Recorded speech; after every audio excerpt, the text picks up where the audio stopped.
എന്താണ് മെൻസ്ട്രേഷൻ അല്ലെങ്കിൽ ആർത്തവം എന്ന് പറയുന്നത്? മെൻസ്ട്രേഷൻ്റെ സമയത്ത് എന്താണ് സംഭവിക്കുന്നതെന്ന് പറഞ്ഞാൽ, ഗർഭാശയത്തിൻ്റെ ഉള്ളിലുള്ള ഒരു പാളി ഇളകി മാറിയിട്ട് അതിനടിയിലുള്ള രക്തക്കുഴലുകൾ തുറന്നു വരികയും അതിൽ നിന്നുള്ള രക്തം പുറത്തേക്ക് ഒഴുകുകയാണ് ചെയ്യുന്നത്. സാധാരണ മാസത്തിൽ ഒരിക്കലാണ് ഉണ്ടാകുന്നത്. ഒരു ചാക്രിക പ്രക്രിയയായിട്ടാണ്, സൈക്ലിക്കൽ എന്ന് പറയും.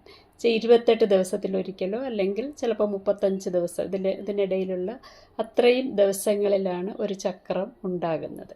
ഇത് തുടങ്ങുന്നത് ആദ്യമായിട്ട് പെൺകുട്ടികളിൽ ഒരു 10 വയസ്സിനും 16 വയസ്സിനിടയ്ക്കാണ് തുടങ്ങുന്നത്. കൂടുതലായി 11-15 വയസ്സിനിടയിലാണ്.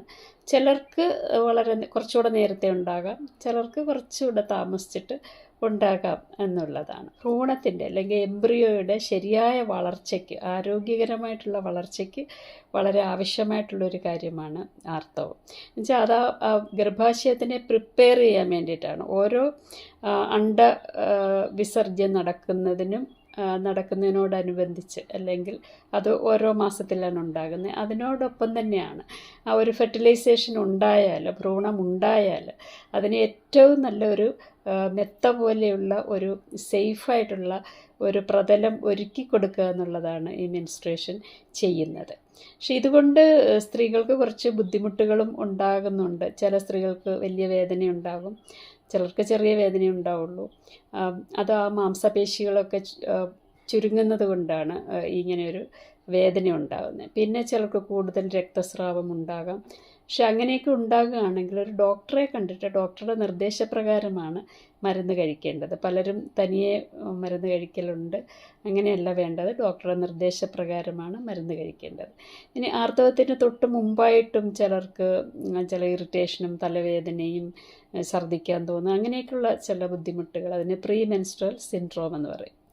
പിന്നെ ആർത്തവ ശുചിത്വം എന്നുള്ളൊരു കാര്യം, അല്ലെങ്കിൽ മെൻസ്ട്രൽ ഹൈജീൻ മാനേജ്മെൻറ്റ് എന്നുള്ളതാണ് ഇതിനോട് ചേർത്ത് പറയേണ്ട വേറൊരു കാര്യം.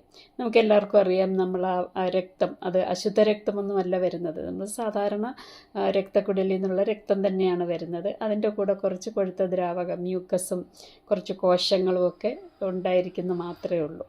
അപ്പോൾ ഇത് പക്ഷേ പുറത്ത് വന്നു കഴിഞ്ഞാൽ അത് രോഗാണു ബാധയൊക്കെ ഉണ്ടാകാൻ സാധ്യതയുണ്ട്. അതുകൊണ്ട് നമ്മൾ ഇടയ്ക്കിടയ്ക്ക് പാഡ് മാറ്റണം. നമ്മൾ ഉപയോഗിക്കുന്ന പാഡ് ഒരു 8 മണിക്കൂർ കൂടുമ്പോൾ മാറ്റണം.